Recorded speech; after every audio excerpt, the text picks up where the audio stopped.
Imagina o seguinte cenário corporativo.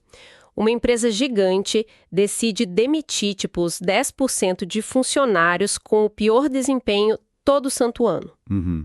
Uma regra bem agressiva. Muito agressiva. Em um conglomerado como a General Electric, a gente está falando de milhares de pessoas. É uma fórmula brutal, mas estatisticamente o sistema meio que absorve o impacto, né? Sim, a escala protege a operação. Exato. Mas a nossa missão neste mergulho profundo hoje é olhar para essas fontes sobre a filosofia do Jack Welch e fazer uma pergunta bem mais difícil. E se a operação inteira tivesse, sei lá, só 10 pessoas? Pois é, aí o jogo muda completamente. Muda muito. Porque mandar alguém embora todo mês de dezembro só para satisfazer uma métrica corporativa num time de 10 pessoas não faz o menor sentido. Então, o nosso foco hoje é pegar essas táticas lendárias de liderança do Welch e testar o limite delas para quem nos ouve. E o material foca muito nas pessoas como o verdadeiro motor do sucesso, né? Isso, a ideia é descobrir como extrair o DNA dessa liderança, que transformou a GE num titã sem importar uma burocracia inútil para uma equipe pequena. Como aplicar isso no dia a dia? Olha, o que torna esse material tão relevante hoje é justamente isso. O verdadeiro teste de qualquer filosofia de negócios não é o quão bem ela opera quando se tem, sabe, bilhões de dólares no banco para cobrir os erros. Com certeza, com dinheiro infinito é fácil. O teste real é a escalabilidade do modelo. Quando a gente analisa os documentos sobre a mentalidade do Welch, fica claro que o segredo não eram os recursos financeiros, era uma ruptura drástica de comportamento. Uma mudança de chave total. Isso mesmo. A proposta é abandonar completamente o simples gerenciamento de processos e abraçar a liderança de pessoas. Tipo, liderança no estado mais puro e sem filtros. Porque num time de 5 ou 10 pessoas, não tem onde se esconder. Certo, vamos desconstruir isso. Porque se a ideia é arrancar a burocracia e focar nas pessoas, qual é o padrão mínimo? O que se exige de quem está no barco? As notas batem muito numa tecla específica. Não é sobre currículo. Eu vi que não falam de diplomas, trazem aquele modelo dos 4 Es gravitando em torno de um P central. Energia, energizar, o tal do edge, que seria o poder de decisão, e executar, tudo amarrado pela paixão. Exatamente. É um modelo muito prático. Fazendo uma analogia bem nossa, tipo, num navio transatlântico, se 3 pessoas na sala de máquinas decidem não trabalhar num dia, o navio continua andando. Mas numa startup, É com um barco a remo, né? se um não rema, o barco roda no próprio eixo. Perfeito. Em equipes pequenas, quem não tem os 4 Es obriga o colega a carregar o piano em dobro. A margem de erro não apenas encolhe, ela desaparece por completo.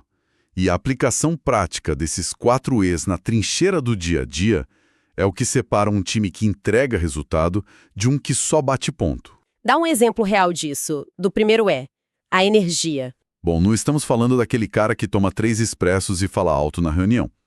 Energia, no contexto do Welch, é um vigor interno para agir no meio do caos. Tipo apagar incêndio? Mais que isso. Pense numa terça-feira à tarde, chovendo, e o maior cliente liga ameaçando cancelar o contrato por um erro de sistema. O membro da equipe que tem energia não espera o chefe convocar um comitê. Ele já vai pra cima do problema. Exato. Essa pessoa abre o banco de dados, levanta as opções e ataca a inércia imediatamente. Ela não congela. O que faz uma ponte direta pro segundo E, que é o energizar.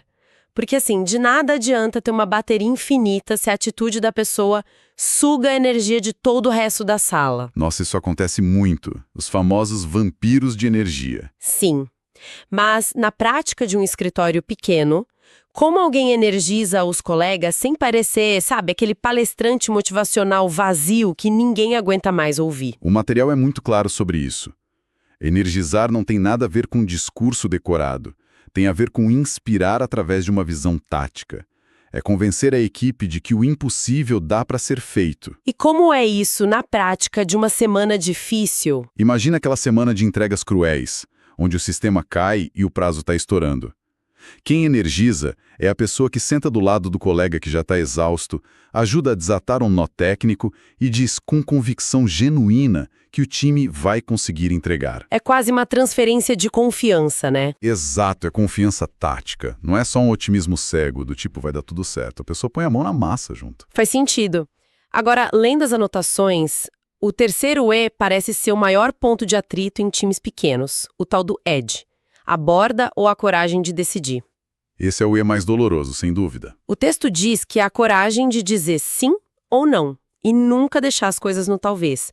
Mas, trazendo para a realidade, numa agência de meia dúzia de pessoas, todo mundo almoça junto, todo mundo sabe o nome do cachorro um do outro. Fica muito pessoal, né? Muito. Matar um projeto que é a ideia de estimação do colega que senta do seu lado exige um nível de frieza bem complicado para um time pequeno. Exige, mas, antes de mais nada, exige coragem intelectual. A ausência desse edge é o que faz equipes pequenas sangrarem dinheiro até a morte. Trabalhando em ideias que já fracassaram. Isso. Trabalham naquilo só para não ferir o ego de alguém. O edge é aquele corte cirúrgico que salva o paciente.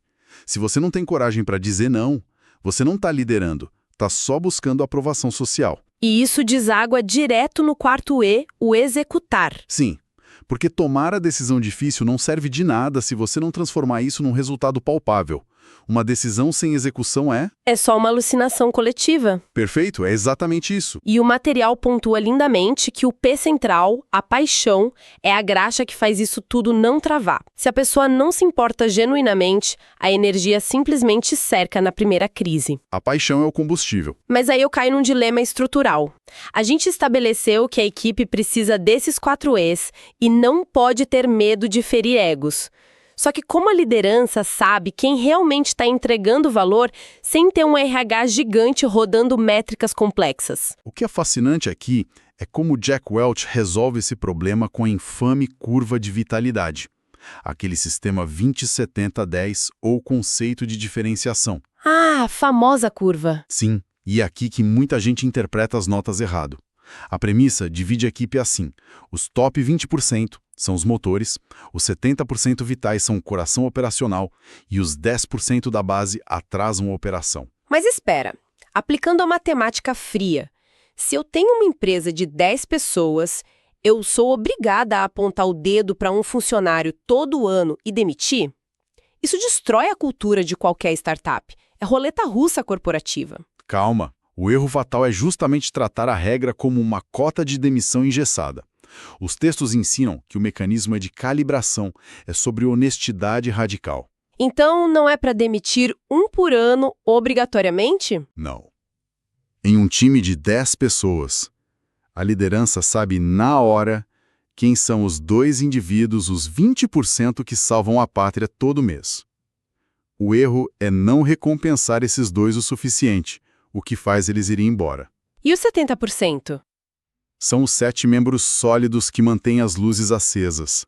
Eles precisam de treinamento constante para de repente subirem para os 20%. Certo. E aí sobra aquela uma pessoa, os 10% da base. Pois é, esse 10% não é necessariamente um humano que precisa ser caçado em dezembro. É uma provocação. A pergunta que a curva obriga o líder a fazer é: se eu tivesse que recontratar toda essa equipe hoje, do zero, por quem eu hesitaria em lutar? Nossa, pesado. Se rolar hesitação, esse é o 10%. Exato. E manter alguém que não consegue acompanhar o ritmo e empaca os outros 9 é uma crueldade. É cruel com o time que cobre as falhas e com a pessoa que está estagnada ali e poderia ter sucesso em outro lugar. Entendi. O mecanismo não é cortar cabeças por esporte, é expor os gargalos inegáveis. Mas se o objetivo é fazer os 20% voarem e os 70% evoluírem, as fontes falam de metas de estiramento. Os famosos stretch goals. Isso. E a lógica me pegou de surpresa, porque não é só sobre trabalhar mais horas até todo mundo ter um colapso de exaustão. De jeito nenhum. Tentar bater um stretch goal só trabalhando mais é a receita certa para o burnout. O conceito transforma restrições em armas. Como assim? Pensa numa bicicleta. Se o líder pede para aumentar a eficiência em 5%, a equipe pega a mesma bicicleta e pedala mais rápido. É um esforço marginal. Só soa um pouco mais. Agora, se a meta for inegociável e exigir um crescimento de 100%, pedalar mais rápido, quebra a bicicleta. A equipe é forçada a parar, desmontar o veículo e inventar uma motocicleta. Ah, entendi. Então o valor da meta impossível não é nem alcançar ela com perfeição, mas forçar o time a quebrar o processo antigo. É a única forma de obrigar a inovação de verdade a acontecer. Aqui é que a coisa fica realmente interessante, porque inovação precisa de estrutura, senão vira só bagunça. E eu achei nas anotações metodologias que parecem deslocadas para time pequeno, tipo o Six Sigma, com aquele D-Make. Definir, medir, analisar, melhorar e controlar. Sendo bem sincera, isso me soa como algo para consertar a linha de montagem de carro, e não para um time de marketing criar uma campanha. Fiquei muito cética. Eu entendo, mas a genialidade está na desmistificação disso. Até a criatividade mais livre precisa de método para os resultados se repetirem, para não ser só sorte. Em um time ágil, o DMAIC não precisa ser um software caríssimo. Pode ser mais simples, então. Literalmente uma lousa numa terça-tarde. Imagina uma agência de 5 pessoas perdendo o cliente por atraso. A etapa definir não é um relatório longo, é escrever na lousa. Os clientes estão cancelando porque demoramos 15 dias para entregar. Tá. E o medir e analisar? Medir é pegar os dados. Quantos dias o projeto fica parado na caixa de entrada do redator? Analisar é o porquê. O redator só começa quando a arte manda referência. Pronto, acharam o gargalo. Aí vem o melhorar. Eles propõem um teste. A partir de amanhã, arte e texto fazem uma reunião de 30 minutos no primeiro dia. E o controlar é o líder checar toda sexta se a reunião aconteceu mesmo. Sensacional. Mas aí a gente cria um paradoxo. Para mapear isso tudo e aplicar essa honestidade, as pessoas precisam admitir que erraram. E ninguém gosta de falar, eu fui o culpado. O ego sempre atrapalha. Isso nos leva ao ingrediente mais explosivo do Welsh, a franqueza radical, o candor. Sendo prática, se você vira para o colega do lado e é brutalmente franco sobre as deficiências dele, a chance de destruir o clima do escritório é enorme. Como equilibrar isso? Os próprios textos originais avisam que implementar a franqueza assusta muito no começo, mas a gente entende quando vê o porquê dela ser inegociável. A premissa do Welsh é brutal. Pessoas inseguras criam complexidade. Pessoas autoconfiantes simplificam. Nossa, isso é muito verdade. A falta de sinceridade é o maior assassino oculto de negócios, porque o time perde horas criando eufemismos para não ofender ninguém, em vez de dizer, estamos buscando oportunidades de realinhamento estratégico. Alguém tem que dizer, a gente errou o prazo porque a comunicação foi péssima. Exato. A franqueza elimina reuniões de 3 horas que só serviam para amaciar o terreno antes da notícia ruim. A teoria é brilhante, mas como institucionalizar isso sem que a sinceridade vire uma desculpa para ser grosseiro e esmagar o coleguinha? A solução é formalizar o espaço para isso. O material fala das sessões de workout, as clássicas reuniões de eliminação de burocracia da GE. O objetivo é criar uma arena segura onde as ideias são debatidas, não as pessoas. Como funciona num time pequeno? Pode ser uma sessão quinzenal. Alguém levanta a mão e aponta um processo que está travando tudo. E a regra fundamental é que o líder está proibido de dar resposta política. Ele só tem 3 opções. Que seriam sim, não ou preciso de tempo. Quase isso. É sim, vamos mudar agora. Não, por causa desse motivo específico. Ou eu preciso de mais dados e trago a resposta em exatos 30 dias. Adeus, cultura de bastidores. Exatamente. Ninguém escuta aquele vou levar para o comitê, que é um buraco negro de ideias. A transparência faz o engajamento disparar. E isso combina com o teste do elevador permanente que anotei aqui. O conceito diz que se a pessoa não consegue explicar a função do cargo em 2 frases que a própria avó entenderia, ela está gerando burocracia para justificar o salário. Com certeza. Clareza absoluta é a melhor arma contra a burocracia que se alimenta da necessidade de pedir permissão para tudo. O que prepara perfeitamente o nosso próximo ponto. Mapeamos tudo. Time com os 4 S's, metas, sessões de workout. Qual é a atitude diária da pessoa que guia isso tudo? Porque o chefe clássico é aquele na Torre de Marfim, né? Lendo o relatório e dando bronca. Isso. Mas, nessa estrutura rápida, isso não sobrevive. Se conectarmos isso ao cenário maior, os documentos contrastam muito a gestão passiva com a liderança ativa.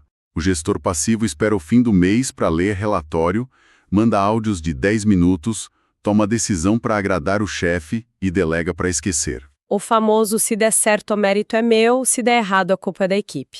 Exatamente o oposto da liderança ativa. O líder precisa colocar a mão na massa. O material fala do MBWA, Management by Walking Around, ou Gestão por Circulação. O líder não espera o relatório de falhas. Ele vai atrás. Ele senta do lado de quem está na linha de frente, olha a tela e pergunta por que travou. Ele remove os filtros institucionais para descobrir a verdade nua e crua. Mas, bancando a advogada do diabo aqui, ficar circulando olhando a tela, isso não lira microgerenciamento? Ninguém aguenta chefe respirando no cangote. É armadilha comum, mas a diferença está no mecanismo. O microgerenciador é o passageiro no banco de trás gritando vira à esquerda, freia, acelera. Ele quer controlar o como. E o líder ativo? A gestão por circulação é o líder no banco do passageiro ouvindo em silêncio o barulho do motor. Ele não diz como virar o volante. Ele está ali para identificar que a correia vai arrebentar e já providencia uma nova para você não parar na estrada. O líder é um facilitador implacável. Então, o que tudo isso significa no final das contas? Olhando o panorama todo desse mergulho profundo, concluímos que equipes menores sobrevivem com a atração dos 4Ss, quebram a burocracia com a franqueza radical e precisam de líderes ativos na trincheira, removendo obstáculos. É uma máquina de alta performance projetada para engolir a concorrência. Mas tem um aviso de segurança absoluto no módulo 07 das notas. Qual? Se faltar a última peça, o motor funde. A celebração. Em ambientes de alta pressão, com franqueza constante e metas absurdas, o risco de burnout é real. O líder não pode só olhar para o próximo obstáculo e esquecer de celebrar a montanha que acabaram de escalar. Tem de recarregar a bateria, né? Sim, injeta energia gasta de volta no sistema. Reconhecimento transforma meritocracia dura em conquista coletiva. Sem isso, a equipe desmonta. Que arremate essencial. Não tem performance sustentável sem cuidar do humano. E para fechar nossa análise, deixo uma reflexão baseada na primeira regra de liderança do Welch nessas fontes. Esteja no comando do seu próprio destino, ou alguém estará. Muito forte. Para quem nos ouve, pensem nisso amanhã de manhã. Suas atitudes estão gerenciando restrições passivamente ou são de uma liderança ativa que destrava o potencial de todo mundo rumo ao sucesso? Fica a provocação. Muito obrigada pela companhia, pessoal. O foco é sempre simplificar e agir. Até a próxima.